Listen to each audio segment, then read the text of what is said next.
welcome to this month's episode of Mutual Exchange Radio. Normally, our host is Zachary Woodman, but today I will be hosting in his stead. My name is Alex McHugh. I am editing coordinator at the Center for a Stateless Society, and I am currently out at the Please Try This at Home conference in Pittsburgh, which is a biohacking and transhumanism conference. And it's given me the opportunity to sit down with Jahed Momand, and he is a Pacific Northwest-based anarchist who is interested in epistemological anarchism applied to the authoritarian structures of organized medicine. He's into autonomous medicine and organization and radical approaches to science, and he writes long-form essays and a newsletter about various obscure topics at againstutopia.com. So, Jahed, do you have anything to add to, your background, what brought you into this, and the sort of research that you're doing? Sure. So thanks for that intro, Alex. And excuse your listeners if I mumble, because I've been known to do that. So nothing much to add to that. My background is mostly in biochemistry and molecular biology. I did a master's in biophysics at the University of Illinois. I decided not to be an academic and kind of took a path through to information technology and that kind of stuff. But personally, I had some issues with depression and mental health and that kind of stuff, and that led to years ago to my own sort of research on what are the root causes of that. Kind of in that sort of anarchist approach to this, what are getting at the roots really of what this is. And stuff I found was what you typically find when you begin to look at the roots. A lot of things aren't the way they are because of some sort of, rational, objective approach, which mostly what I've been able to find so far is that doesn't really exist, right? Like there's always going to be some sort of power relation or some sort of dynamic that forces certain facts into existence. And that's kind of what I found with this stuff. Years ago, I started looking into depression and serotonin and the theories for that kind of stuff, and found a lot of them to be fruitless, which we'll get into the specifics of that type of stuff. But and then I ended up doing a lot of research into sort of mitochondrial bioenergetics, physiology, and trying to get at is there a root cause for this that we know of? What does it look like? And that's mostly been leading a lot of my research in that vein. And this is just one tract where you mentioned epistemological anarchism. I'm kind of interested in other theories of knowledge. So the one that we're all familiar with, that we're introduced to in school, is the rationalist theory of knowledge, right? That is just this idea that you can succinctly box things into neat containers, classify them, if you will, and then you can have this somewhat cartoonish version of the scientific method applied to them, and then we have a community of these sort of hive mind that updates on these things, and then we get to real facts. And that's just mostly not true. It's not that it's completely false, it's that it's true to, like I said, almost a cartoonish extent. There are all kinds of other things that have happened in the history of science and in the sort of epistemologies that play here. And I think one of the guys, this is like the longest intro ever, by the way. But it's great. One of the key thinkers I draw on is Paul Feyerabend, who was not an anarchist, but invented this sort of approach in philosophy. He called it epistemological anarchism. Basically, he personally said he's not an anarchist because he believed in whatever laws and order and stuff. But his approach in epistemology was to say that anything goes, actually, and that these rationalist structures of knowledge are using other forms of power to basically just say that their facts mean more than other types of facts. And so that's not to say that I'm that I'm a relativist in knowledge. It's more of acknowledging that even in the accepted history of science and the things that people tell us with like Galileo and the heliocentric theory of the universe, Galileo wasn't sitting there doing all kinds of things like, really rational approaches. Feyerabend dissects everything, how he used propaganda, how he used a whole bunch of other tactics to be like, he had to, in order to unseat like the really ingrained geocentric version of the universe. And then he uses that to kind of say, and if that's true, then you should see this kind of stuff all throughout the history of science. And you do, right? Like And we can get into some of that too. But yeah, like the accidental discoveries and things that don't happen through a formal scientific process, but still contribute significant and important knowledge to the field. And things that aren't as simple as hypothesis, experiment, result, update, you know, where that's, you know, kind of almost a, like I said, cartoonish picture of what's going on. There are certain pieces of that, you know, knowledge is produced, certain pieces are taken out here and there. It isn't some sort of fixed hive-mind Bayesian process because it's a social process, right? So, and if it's a social process, there are going to be all kinds of things that anarchists are interested about, like power dynamics, right? And so I think focusing on those opens up new avenues, new possibilities, because especially in mental health, which we're going to get into, I think. Yeah, so that's actually a great segue. The first question I had down here was, what is autonomous medicine? And can you give an intro to what it is and what your goals are in researching this area? And I mean, like you were just saying, opening up more avenues for, you know, dealing with mental health. Is there anything more that you want to say about that? Yeah, absolutely. So I don't speak for everyone on what this definition of autonomous medicine is, because I know there are all kinds of autonomous medical collectives out there, and I'm pretty new to this stuff. But for me, what it means is that, you know, if I had gone through my entire life and not happened upon this sort of area, I'd kind of ask myself, you know, what is medicine? Well, you know, what is the average person's conception of medicine? Well, it's like, okay, I have a body, but I'm not an expert on it, and I don't know how it works. So if I have a problem with it, there are authorities, they're called doctors, they've had training that makes me believe that they actually know what they're doing.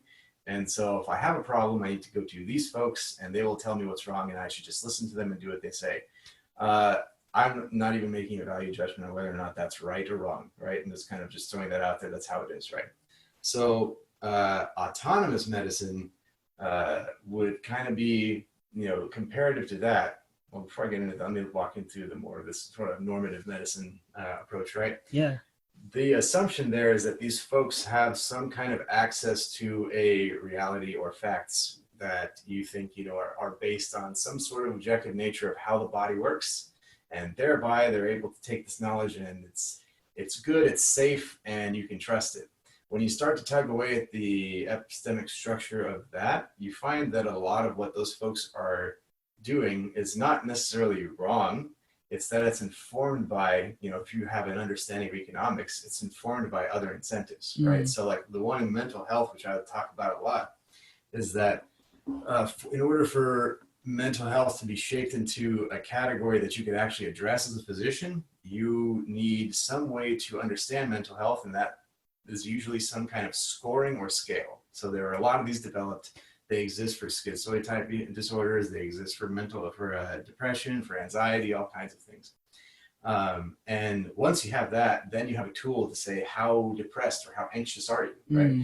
And then once you have that, then you can, if you're actually still sort of saying nothing else matters to the mental illness except for a chemical change in the brain that's reflected in my quiz, now you have the perfect sort of incentive for a, you know, pharmaceutical company or chemist or whatever to come along and say, if that's what we think is happening, let's design a set of molecules that influences that interaction, which we are all assuming reflects a physical, right? But this is one of those captured markets, right? This is not a free market. Yeah, I think it's very fair to say that the pharmaceutical industry is not a free and liberatory market. Exactly. That's very fair. Yeah, so you're in a situation where there isn't an open competition for any of these things. There's a $2 billion entry fee for a lot of these clinical trials, and you have to, how many assumptions did I make in order for us to justify even running the thing, right? The quiz has to reflect some physiological reality in your brain, and then everything that we know about brain chemistry has to then kind of go through this huge sieve of molecules and say, so we can say, this one influenced that score, right? And that's kind of it's a large leap of faith when you start to think about it that way, and you look at the p-values and all the statistics involved.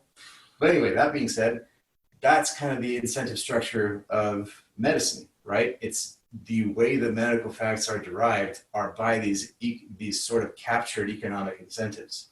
We shouldn't expect them to reflect some sort of objective reality, and nor am I saying won't exist. I'm just saying, if those are your assumptions, I would expect them to be very far from what's actually happening in your brain. And that's kind of borne out by the efficacy of mental health drugs. Autonomous medicine, what is that like? Well, I think it's good to compare it to that case, right? I think autonomous medicine acknowledges that, first of all, you can be an expert in your own mental health. You don't necessarily need scales and quizzes for you to judge your own mental health. You can use those if you want, if they're actually, if they can help you calibrate your own experience. Like, that's a great approach, right? In this specific area of how we're talking about with mental health. But you don't have to sort of get into this authoritarian relationship where a doctor whose entire epistemology has been sold out to this economic capture free market incentive structure is the one who tells you this is how your brain works, right? Autonomous medicine is about opening up all avenues of that to personhood to various approaches, right? So this is why I start with mental health in particular, because you'll quickly find in the medical literature that, and not even the medical literature, the scientific literature, that experience, being, your perception and orientation to these things, stress, all affect the physiological lived experience of mental health, right? And so that's what autonomous medicine is really, is that it's saying that you can be an expert in your own experience. You can explore you can have a more expansive definition of what pathology and normative experience is. And you can figure those things out with yourself or with a community, friends, because I know some people find the community abstraction kind of annoying, but I'm going to use it because I think we all kind of agree on what that is, right? Maybe, but with people who you trust, your friends or your family, and you can explore those other things that are opened up in an autonomous way and not in a top-down, not just doctor, but almost the pharmaceutical industrial apparatus way. It's literally just saying, no, like in the case of depression, no, actually the score on the Hamilton Depression Scale and the serotonin levels in your brain are the only thing that matters, right? It's about opening up all those other things that do matter and do influence and saying, you can influence these things yourself, right? Does that make sense? Yeah, it does. And if I can try to crystallize it a little bit, you were talking about looking at the root causes, and what I heard was traditional medicine or hierarchical medicine, whatever we want to call it, looks at physiological effects only.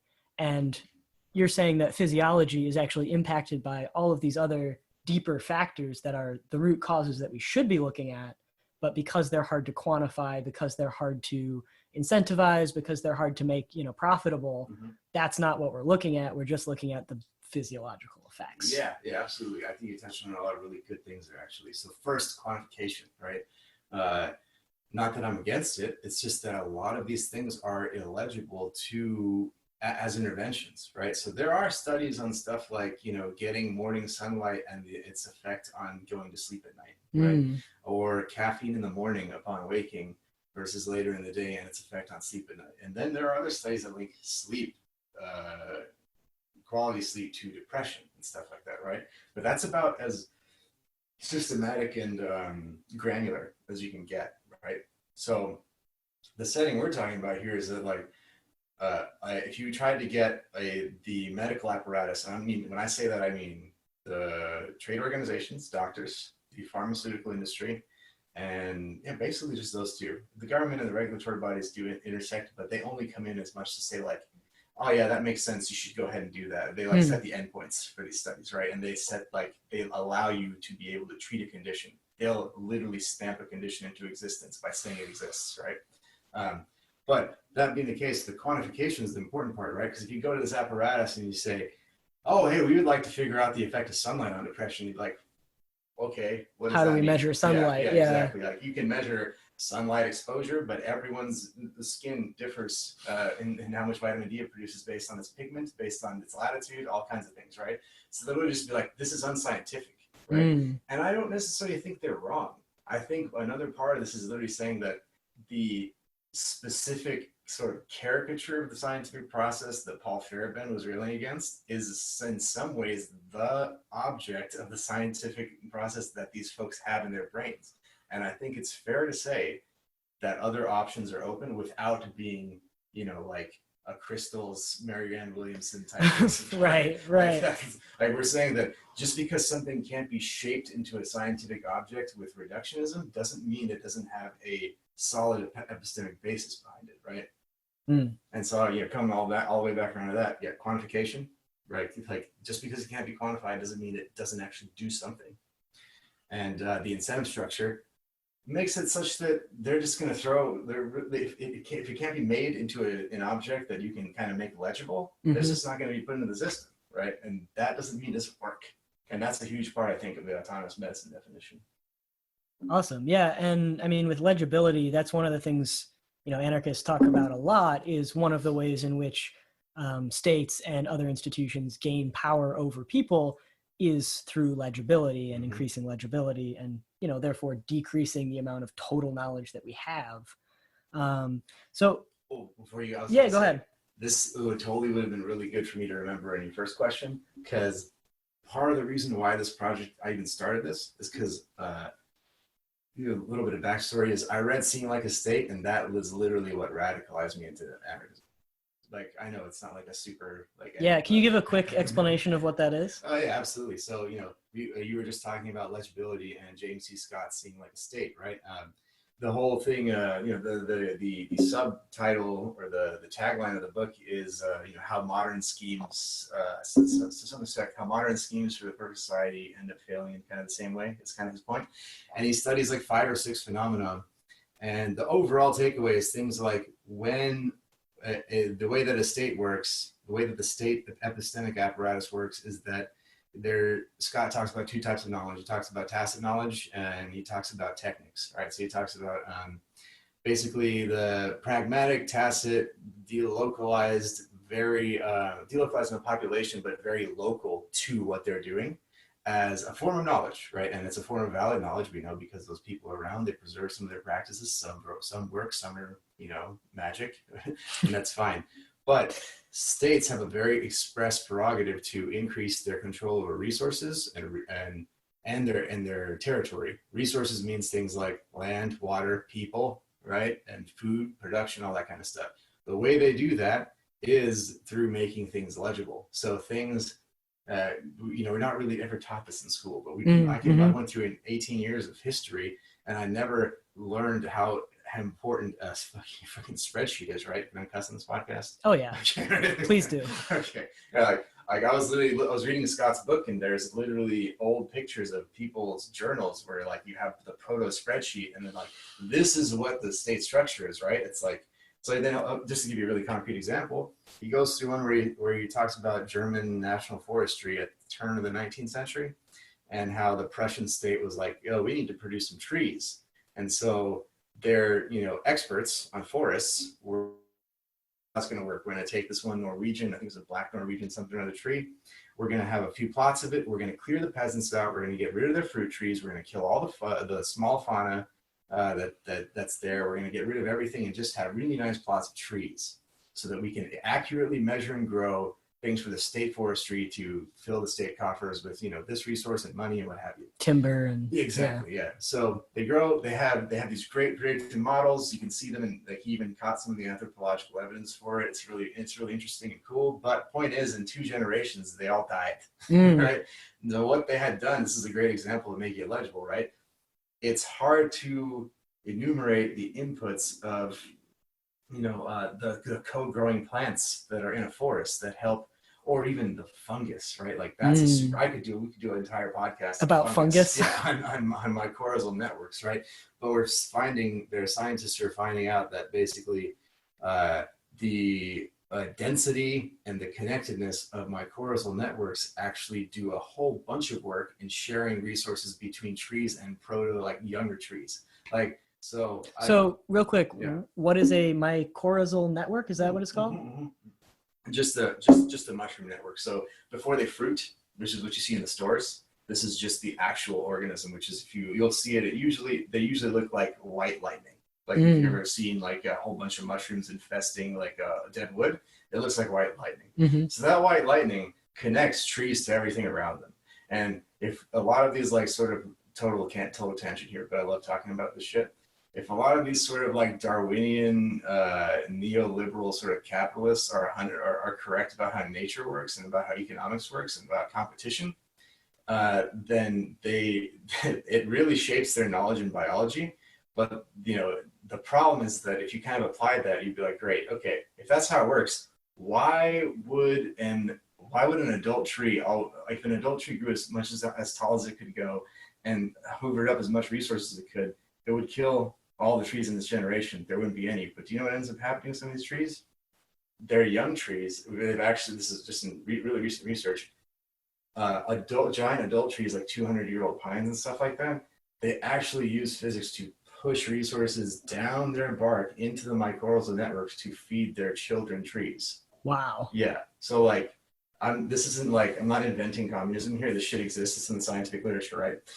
A huge aside to just say that the German state came along and said, hey, fuck that shit. Let's get it out of here because it's getting in the way mushrooms. of us. Yeah. It's getting in the way of us growing. It's anything that isn't exactly a tree is hampering tree production, right? But that's not how trees work. Exactly. That's more a figment of your imagination and your epistemology than it is the territory, right? And so I think that legibility phenomenon, these people running around saying, I need to make this legible to my model, so I'm going to extract and reduce away everything that doesn't get into it, is the phenomenon that after I read that book, I was like, James, you got to write a chapter on medicine. Where's that chapter, right? Yeah. So you could sort of conceptualize your project as continuing his work into medicine. Absolutely. I actually emailed him about that too, and I was like, hey, were you planning on doing this? And he was like, I'm actually writing about rivers and stuff right now. I'll probably never get around to that, but I'll tell you this much. My son, who is a doctor, thinks that the opiate crisis was exacerbated by the 0 to 10 pain scale. And then he was like, happy hunting. Wow. Yeah, I mean, that makes total sense. And one of the things I've been thinking about as we talk about this is, one of the ways in which we now know power influences how we do medicine is looking at how people of color, and particularly Black people, are treated for pain, which is like, we have research now that shows that Black people's pain ratings are downgraded compared to white people. Especially Black women's. Exactly. Yep. Which is horrible and disgusting. That's a perfect example of legibility, because someone came along and said, okay, if we're going to prescribe this pain medication, we've got to be careful about it. So we need a scale, an objective scale, if you will. And so they are only thinking about, this is almost like a Graeber point, actually. Like when you think about David Graeber, these people came along and said, we need a scale, and they only think about the scale in one direction. It's a unidirectional. It's doctors imposing it on their patients. They never think about it the other way around, as it's bidirectional, in that a doctor will come into the interaction with a Black woman and rate it differently, or downgrade it significantly in their mind, or find a different way to interpret it, right? Because they go, well, it's the scale. The scale is objective, right? The scale said, this is what's going on. But in their effort to make pain legible, they smashed away all its nuance, made it unidirectional, and then were surprised that they were systematically discriminated against Black women. Right. Like, of course, that's what's happened. Yeah. So to focus in a little more, your research has focused mostly on depression, and specifically the gaps that exist in the traditional serotonin model for depression. So we talked about this a little bit already, but if you could go into a little more detail, what have you learned about depression and the gaps that exist in that traditional treatment method? Yeah, absolutely. So it's like a 100-year effort, I think, but let's try to condense that a little bit. So with depression, right? Depression didn't really even exist as a treatable condition, probably officially until I think the DSM-1s. That was like the 70s. But there were all these sort of predecessor conditions to it. There was something called Neurasthenia, which was kind of an invented term by, I believe it was Adolf Meyer, who was one of the early occupational psychiatrists. And he was one of the, not the inventor, but one of the four sort of the leaders of occupational therapy. And so with respect to depression being shaped as a thing, you had folks who in the earlier days, sort of with Freud, they were thinking of it as a failure to adapt to modern life, right? So they were seeing a lot of the stuff that we're seeing now, where people were like, hard to get out of bed, hard to get moving, hard to keep a job, depressed, just bad outlook on life, all that kind of stuff. And I don't mean bad as in like, pathologizing or anything. I just mean like from the perspective of like, if you ask folks how they think their life is going, and if they have a rosy outlook, they'll say, no, I don't, or what have, and then these sorts of conversations, right? In depression, at the same time, you had the eugenics movement kind of coming along, right? And so there was another doctor called Emil Kraepelin who he came along, and this, I think, is the I'm kind of ready to put my stake in the ground on this one. I think that this man's point of view on mental health is almost a determining factor for the shape the system took. So this guy came about. He was one of the first biological psychiatrists, so he was actually one of the first really trying to apply science to the mind, right? And he was a contemporary of Freud's and a couple other people around that time. And there was a lot of discourse at the time around, like, how do we take psychoanalysis and being and the complexity of that into a coherent view of what mental health is. Kraepelin just kind of went around all that and said, look, there's a fixed amount of mental depravity in the population, right? Yeah. And we can't do anything about it, actually. It's always going to be there. So this is even before the discovery of the gene, by the way. But anyway, right? And therefore, our job as physicians is to develop rigorous standards for identifying this mental depravity so that we can isolate and treat. We might not even treat, really. But just separate from the rest of the population. Yeah. We need to separate these people by rigorous, objective scientific standards. Now, that was the forethought for what became the DSM. Right? And so when you put it there, and you look at it for, what have we learned about depression and anxiety since then? This is what formed the sort of early scales around, like, okay, if you look at the Hamilton Depression Scale, they had to then even go further and say, well, we have to make sure everyone across the country is doing the same thing. So it's stuff like, in the last 2 weeks, have you felt X? In the last 2 weeks, have you had this exact thought? All that kind of stuff, right? That is what then ended up being taken in the first sort of generation of SSRIs. I've skipped about 20 years of depression drugs here, but before, in the preceding 20 years, we knew that biogenic amines, so norepinephrine, epinephrine, noradrenaline, serotonin, dopamine, a couple others, all had some kind of influence on it. And we knew this from two things. There's a drug called tianeptine, and there's another one called reserpine. And the theory was that we were increasing serotonin with one of them and decreasing it with the other. And there were a handful, not clinical, not controlled studies that convinced people that, I believe it was reserpine, was alleviating depression by increasing serotonin. Now, of course, I'm kind of going here. I could have it backwards, so we'll kind of edit that. Maybe I'll find that in the show notes and let you know which way is right. I wrote about this like a year ago, but the point is, that's what birthed this idea that serotonin influences depression, amongst some other things, right? Then you had this, parallel development of doctors trying to shape depression into an object that can be addressed with medicine in a rigorous way. People doing some studies and going, oh, it seems that serotonin does this when people are feeling good, right? And then that gave you what we look at now. The pharmaceutical industry came in and said, great, if serotonin is doing that, we should find a way to we should develop something called a selective. It's not selective. I was shaking my head because you can't see that. Selective serotonin reuptake inhibitors, because they want to increase the amount of serotonin at the synapse by blocking its uptake. Now, that's what they came up with after they thought that, hey, serotonin goes up, good things happen, right? What we ended up finding out in the subsequent decades when you put this in the population is that 35 to 40% of people report feeling better. So I'm not even saying they don't work, by the way, in case you're like, oh, what's the punchline? The punchline is not that they don't work, right? Another 30 to 40% don't experience any improvement, and they have to they switch to another SSRI. Because the other thing I discovered on the way here is that a lot of us, much of the medical literature specifically, does not know how these things work. Like, even though we think they enhance. So like, we don't know how different SSRIs actually function on the brain. Yeah. All we know is that they inhibit reuptake in some way. They're like this black box because we black boxified depression, right? With the quizzes and the scales. And we were like, well, if they're reporting that it's good, then it must be doing good things, right? And that's kind of how we got here.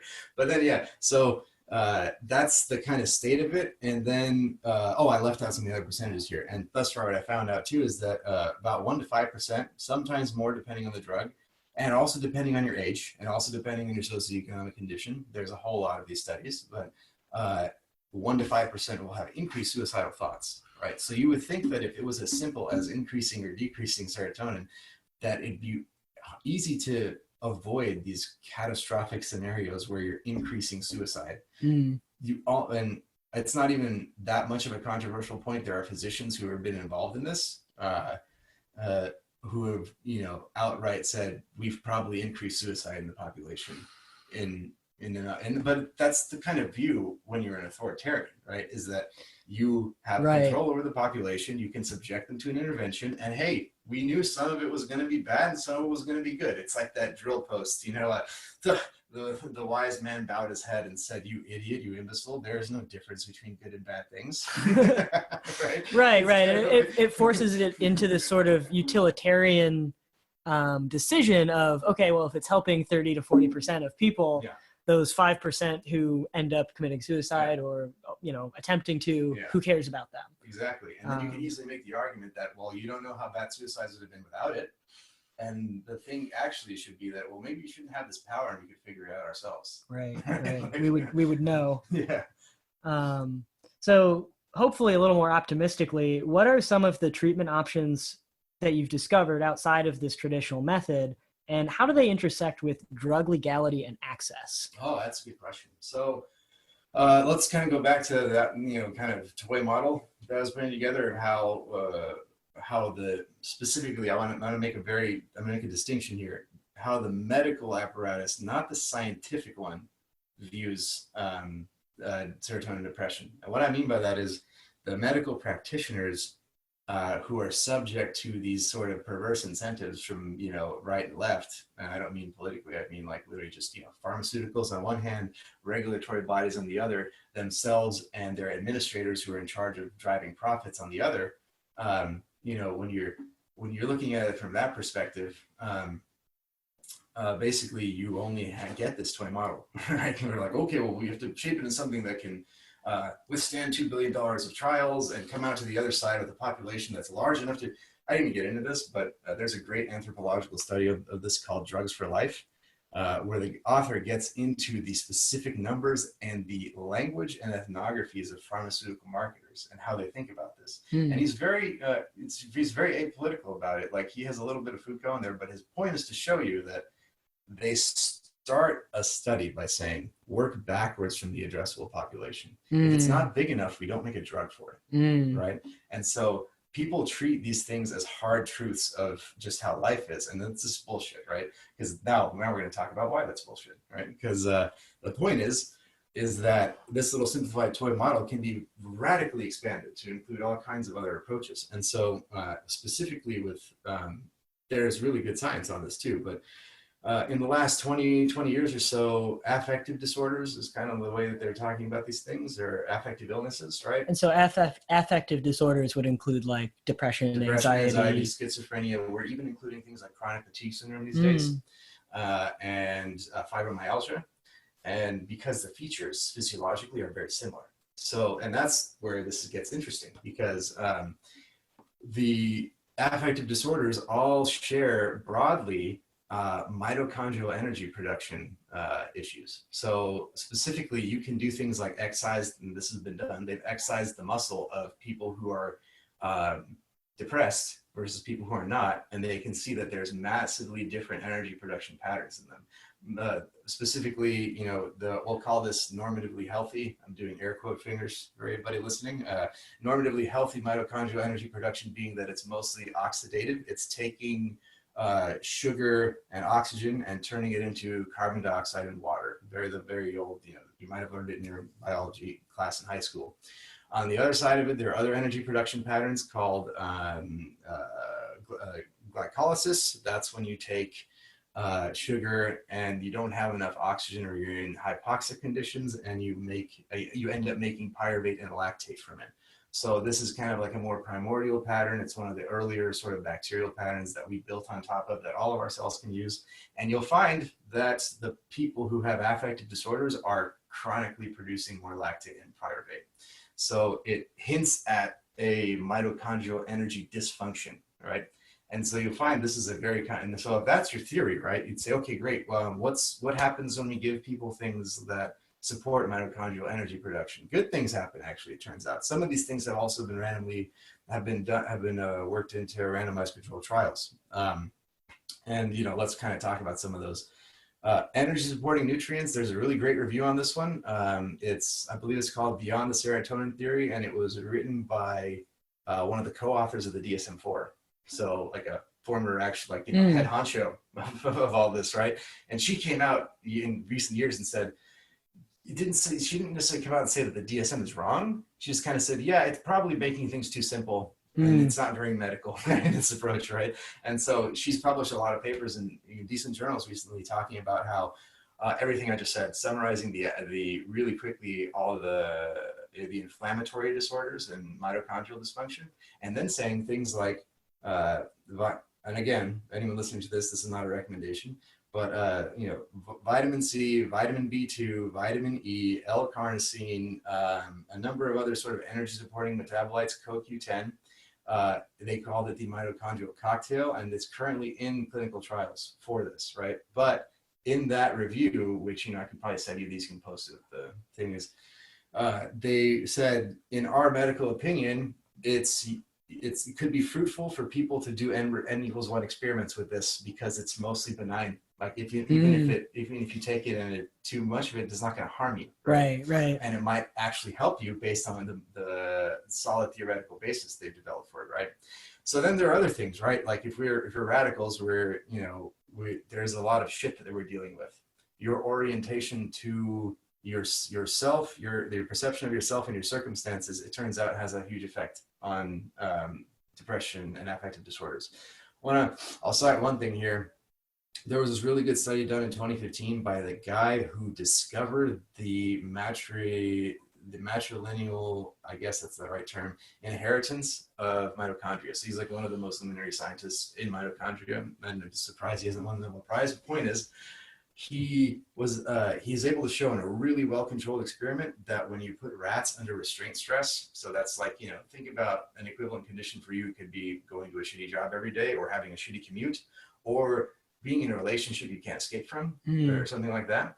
And they introduced mitochondrial mutations, and then they put rats under restraint stress, and they then looked at a few things. They looked at their mitochondrial energy production. They looked at the biogenic amines they produce, the serotonin or adrenaline, all that.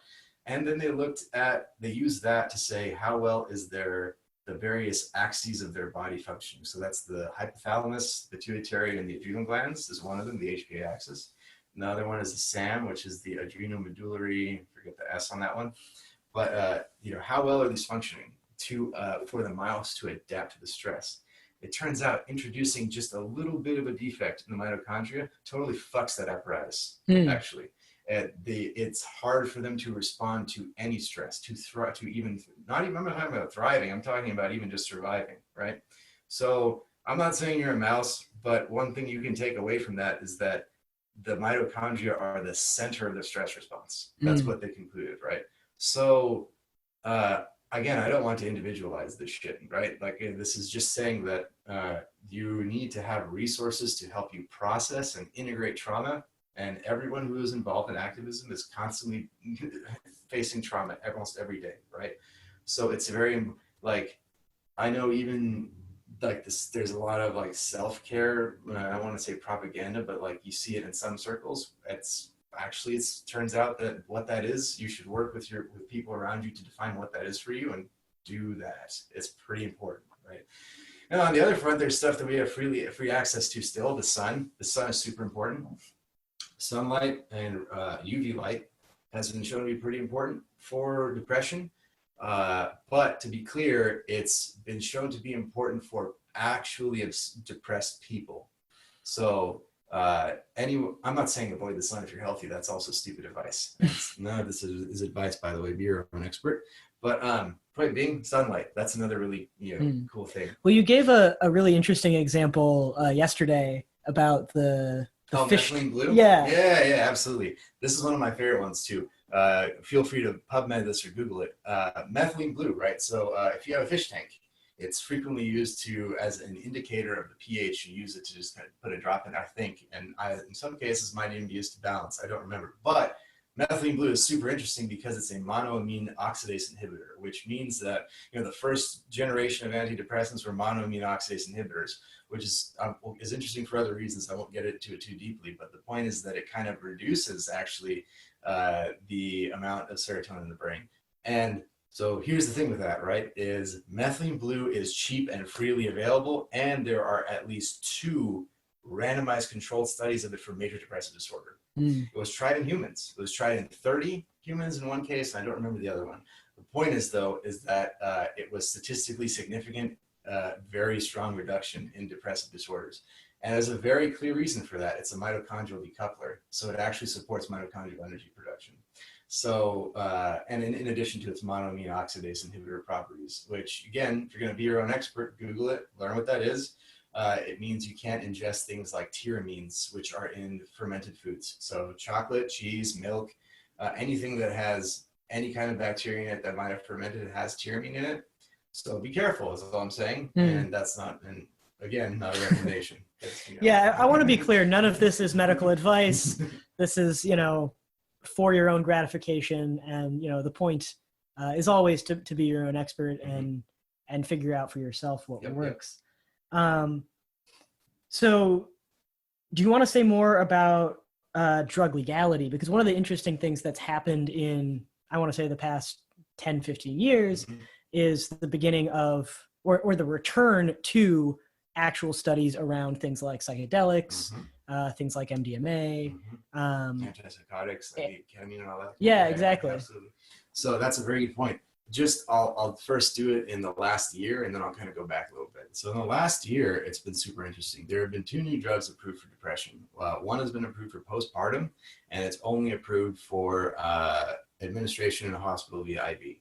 That drug is called Rationalist, and it has a really interesting mode of working. It's, first of all, to any anarchist, it should fucking piss you off because it's a patented neurosteroid. They changed a little, you make it in your brain freely, actually. It's called allopregnanolone. They just changed the name to brexanolone. I think they changed a functional group or 2 on the chemical, and now they can patent it and make a drug out of it. It's fucking bullshit. But anyway, the point is that brexanolone has a very solid theory behind it. When SSRIs, this is my theory on this, by the way, but someone probably needs to bear this out. But when SSRIs, a very, very well observed effect of them is the therapeutic delay. So that means that it takes 2 to 4 weeks, anywhere up to, I believe, even 6 weeks to 3 months, sometimes, for their effects to actually show up when they work, which is why your doctor has the prescribing schedule for them that they have, which they tell you you're going to try this for X amount of time before we see it works, because we are aware of the therapeutic delay. What usually happens in situations where the therapeutic delay kicks in is that the SSRI is actually introducing it's a chemical insult. It actually is harder for the brain to produce energy under the SSRI circumstances, which is why you have some of the suicidal ideation type stuff. Now, but in the people in whom it works, there is an adaptive mechanism that the cells of the brain literally go, oh shit, it's harder to produce energy, and they adapt by increasing the production of a neurosteroid, allopregnanolone, among many others. This is very complex. I'm simplifying it down here, right? But and it's very hard to do this study as well, because you'd have to do it in someone's brain. But the closest we've come is measuring the jugular vein and looking at metabolites of serotonin. But anyway, point is, the solid basis for how it works, SSRIs are indirectly increasing allopregnanolone, right? And when they don't, when the person can't adapt to it, either nothing happens or bad things happen. So brexanolone has been approved, and in studies so far, the reason why I'm sort of confident in this is that inducing the production of allopregnanolone or putting it in the body clears up depression in 24 hours, depressive symptoms. Which is important for postpartum because you're dealing with a limited time frame. It's an acute depression. And I look at something like this, and I don't know I actually have not looked at the chemical synthesis of allopregnanolone at all. I have friends who have actually, and I got to catch up with them. But the point is that if you could actually extract this, like for instance, there are other hormones like progesterone, which, has the female hormone moniker. Air quotes again. Yeah, air quotes again, exactly, because men make it as well, and we need it. and our production of progesterone goes down as we age, even in men. And so, I've taken it before. It has antidepressant effects. So I know I'm not trans now, right? Right. But one of my trans friends literally like, Emmy. It's like, hey, Jahed, you're trans now. You're taking hormones. Yeah, that's all it takes. Yeah, obviously they're joking, but the point being that I think that if you have readily accessible resources for progesterone, which you do, it's extremely easy. It's not patentable. It's pretty cheap. We should be doing the same thing with allopregnanolone. We shouldn't be letting these people go out there and patent something produced. Yeah, exactly. It's ridiculous. The other one is ketamine. So S-ketamine was also approved this year for administration by a doctor only as a nasal spray. You can't take it home yourself. You have to do it in the office. Now it's called S-ketamine. I don't know why, but they just slapped that on there. It's just ketamine. It's nasal spray. And ketamine has a very solid basis for why it works. One of the ways that we induce cortisol, or that we induce depression experimentally in humans and rats, is by dexamethasone injection, cortisol. So one of the things that S-ketamine does is it is an anti-cortisol drug, which is by proxy an anti-inflammatory drug. So all that stuff we're saying about mitochondrial energy production, disordered energy production, causes inflammation as a sort of byproduct of the process, and that's when you need to go ahead and that's why S-ketamine actually works. It works by stopping that cascade and reducing inflammation. So you can get that from your doctor if they say that, if they approve you for it, and it's fucking expensive. And there are harm reduction pathways, I think, to ketamine as it is. You can probably, if you don't get what I mean, someone should probably be figuring out how to tell you if ketamine that you have found is actually ketamine, if it has other things in it, if you need to have a procedure for washing it with a solvent or something. And there's no reason to think that it wouldn't work the same way. Again, not a recommendation, just letting you know that it's been approved by the FDA, right? So they know, they have a setting where they know it works. But again, similar to the patenting, they have created a system in which something that already was available, although illegal, they have created a system in which it is hard to access and costs a lot of money. Yep. So switching a little bit from depression, some mental health diagnoses are considered more difficult to manage than depression and anxiety and things like that. So for instance, schizoid disorders are usually considered only treatable through antipsychotic pharmaceuticals. Do you think there's a future for autonomous medicine? And I want to go back a little bit. So it's only considered treatable through antipsychotic pharmaceuticals under doctor supervision and very close supervision, which has a lot of intersections with like bodily autonomy and agency and things like that. Do you think there's a future for autonomous medicine to be applied to mental health issues like schizoid disorders in addition to depression and anxiety? Absolutely. And I think it's kind of all about priority, I think. And what I mean by that is, someone asked me this yesterday. They said, it seems like in the biohacking circles, everyone is really into, one magic pill or another. And that was actually really good feedback, because I think when we're talking about the hierarchy stuff there, not even a hierarchy, just like approaches, other ones that are opened up. A ton of them are social, a ton of them are environmental, a ton of them are all like, there are. A good way to view this is that I think there are unmet needs, very specific needs for autonomy, competence, and relatedness that are not being met, that are actually causing a lot of these things. So I think that there's absolutely room for an autonomous medicine in situations where things may be more higher stakes. I don't necessarily want to say dangerous. I think that's fair to say. I mean, like depression can be very dangerous. It can lead to, suicidal ideation and suicide. But with things like schizophrenia, there is, I think it's fair to say, an acute danger involved with that. And I guess if I can crystallize again, sort of what you were saying just there with the hierarchy, is you were talking earlier about looking at how many people in the population experience this. And that has influenced, okay, a lot of people experience depression and anxiety, so that's the thing we're going to focus on. And even though the stakes are higher for people with, personality disorders or schizoid disorders, that's not focused on because it's a small percentage of the population. Yeah, exactly. And then also, I would want to say that for autonomous medicine, we need to focus on all the other sorts of things that are within that are like other sorts of approaches here, right? We don't have to zoom exactly to the chemical or to the substance form, right? Which is why we talked a lot about that. But I think that nurturing environment, needs for autonomy, competence, and relatedness, all that kind of stuff are very key, right? And then you can get to things like antipsychotic medications. So the interesting thing I learned actually in looking at depression and anxiety is that just like the folks who are now saying the doctors of the previous generation who are saying things like, here's the DSM and there's 257 conditions and they're all objects. We know they exist. First of all, okay, that's funny. But second, the ones now who are kind of in the next generation who are writing on sites like Mad in America or who are publishing papers and reviews on this stuff and are talking about mitochondrial energy production and are talking about affective disorders and inflammation.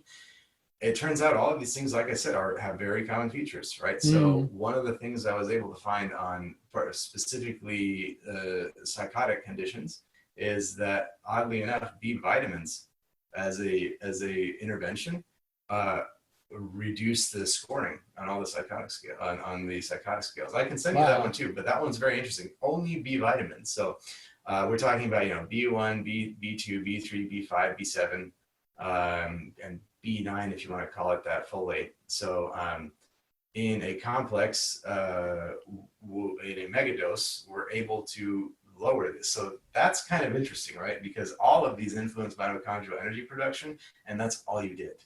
Right? You didn't do anything fancy with the serotonin receptor. Although that's interesting though, because the other things I found out were that a lot of and we were talking about psychedelics. So a lot of the psychedelics work on the 5-HT2A receptor and the 5-HT2C receptor, which is the two serotonin receptors. Now, what I also found is that other agonists and antagonists of 5-HT2A also help psychotic conditions. So the things around LSD, around psilocybin, all the clinical trials happening around that, I think those are going to be pretty fruitful. There are other existing substances that also act on those receptors that are drugs and that are old as hell and are now being put back into trials by pharmaceutical companies because they're updating their own models. They're like, oh, it looks like this stuff works differently than we thought. So some of those are ketanserin, meanserin, lisuride, meanserin, and there's a couple more that I'm forgetting, but these four I named, in addition to bromocriptine, they've been in existence since the 70s. And they're either really potent anti-serotonin drugs or they're really potent anti-prolactin and anti-cortisol drugs.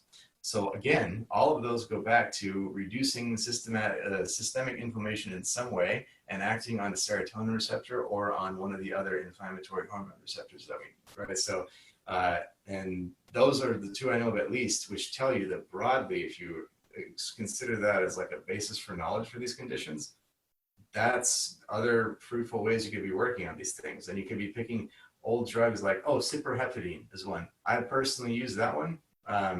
And that one was an old antihistamine and old anti-serotonin drug. And it's very, very, very safe in high doses. And it rapidly alleviates some of my own symptoms. So that I think is a cool approach too, because it's old ass drug, cheap as hell.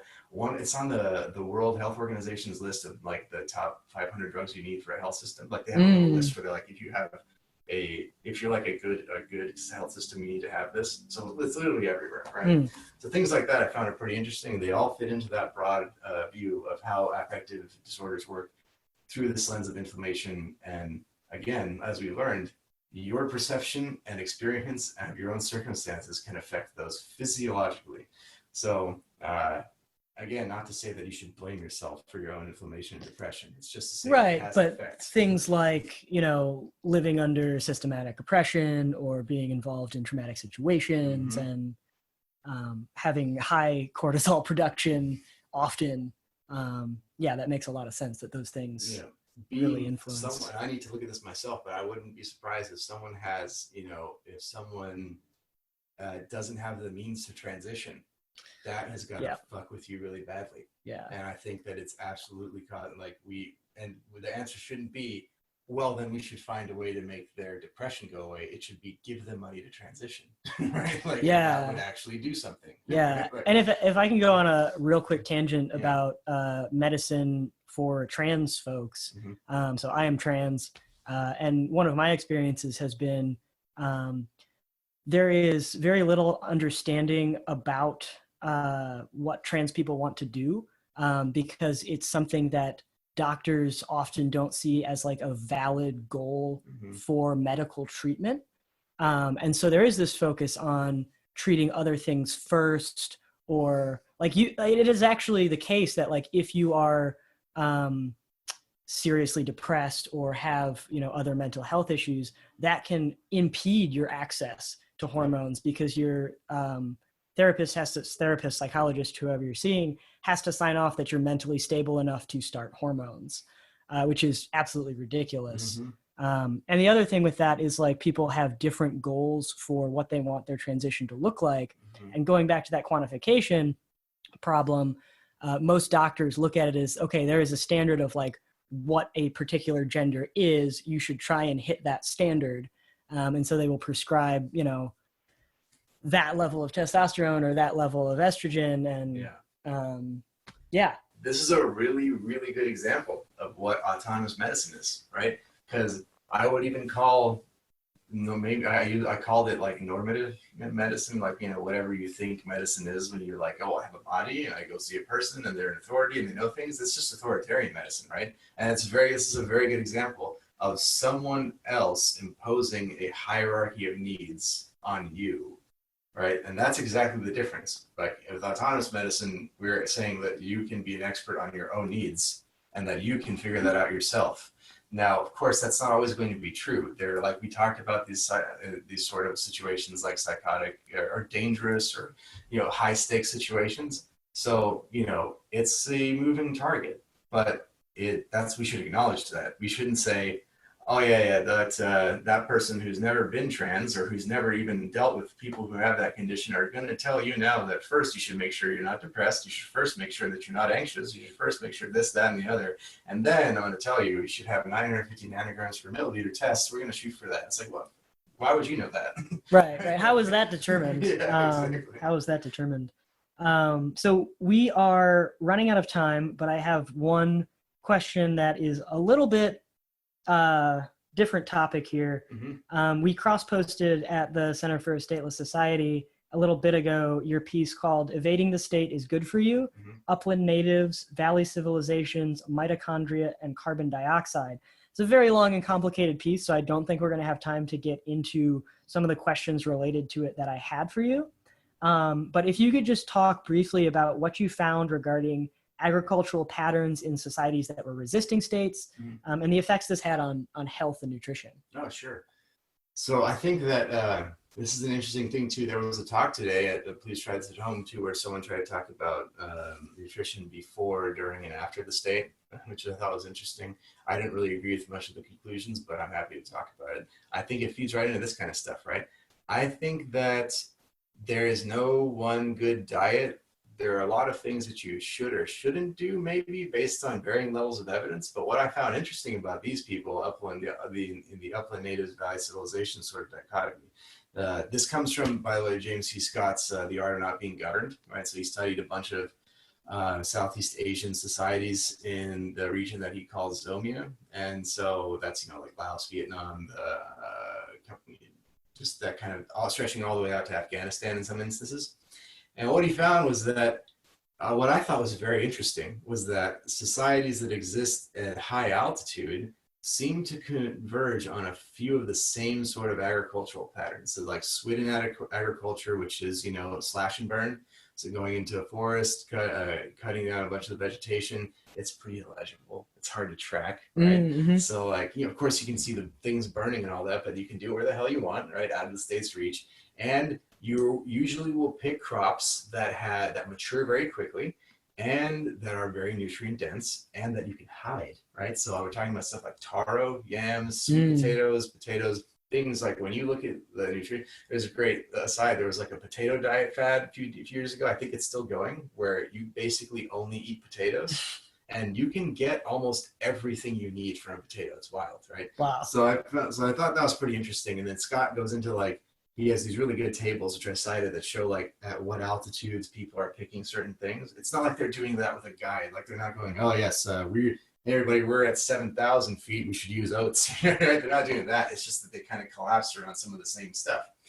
And so what I thought was interesting is that if you think back to that mouse and restraint stress thing, these are people who are, you know, of course, they're in some instances they're outright, you know, violently resisting the state, but they also have like radically less time spent working, right? In a lot of instances, they have, you know, in some cases they don't have as much hierarchy. I'm not going to try to tokenize them and say that they're like some, you know, anarchist society. I don't think so, right? But the point is that they seem to have this overlap of good nutrition outside of the control of the states, as there's some psychological things that aren't being imposed on them, which I think we've kind of talked about and maybe shown that has an effect on your actual lived psychology, right?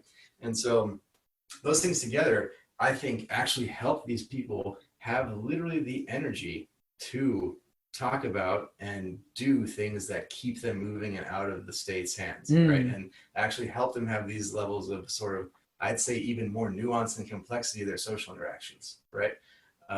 Because honestly putting on kind of a Graeber hat in this instance, when you have things like cops and laws and all that kind of stuff, you're smashing a ton of nuance out of the situation. And then when you're signing away your autonomy to handling conflicts, nuance is again smashed out of all these instances. You can't do things like just figure it out because the state says this is what it fucking is, actually, and we have guns and jails if you don't do it. And so I think there's a profound effect there.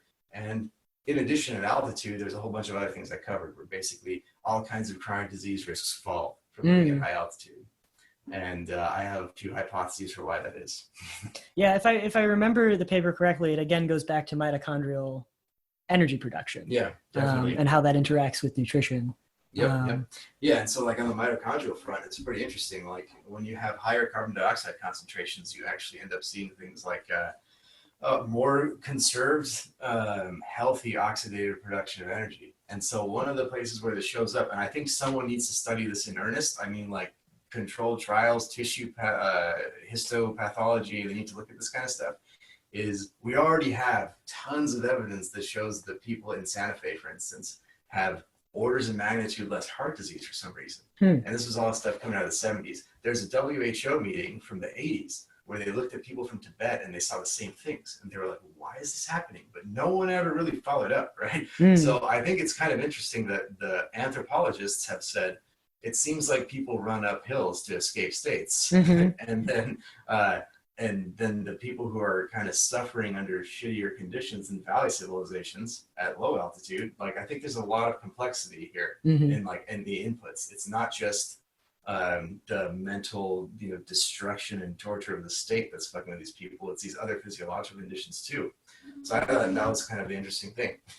Yeah, no, that's fascinating. And I'm ready to move to a mountain community away from the state. Let's run away. Yeah, I spent a month in Santa Fe after writing that too, and I was like, I love this place. It is beautiful. Yeah. It is really beautiful. Cool. So I want to end on a question about the future.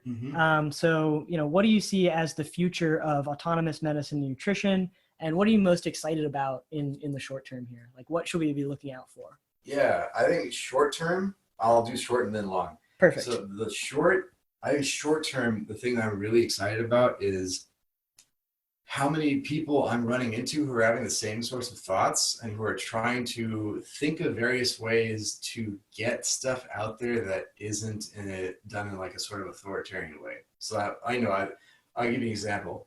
Here's some things short term and long term that sort of fill me with excitement. This country has created thousands of chemistry and physics and biology PhDs who are undervalued adjuncts. These people are sitting here, in some cases, they would know how to make natural products from yeast, like hormones, for instance, or hormone extraction in the biologist's case, and who could somehow make a freely cheap, absorbable source of progesterone or estrogen for someone looking at transition, right? Finding these people and having them being able to use their skills in something like, and I didn't talk to Ramy about this, I'm just saying counterculture labs, right? I'm not saying they do this, but I'm like, hey, that could be cool, right? Where you're like, oh, it's hard to access hormones because XYZ sort of stupid barrier put in front of me. It doesn't matter because we got biologists and chemists at the counterculture lab who extracted it, right? And it's $4 or whatever, right? Like it could end up being super cheap.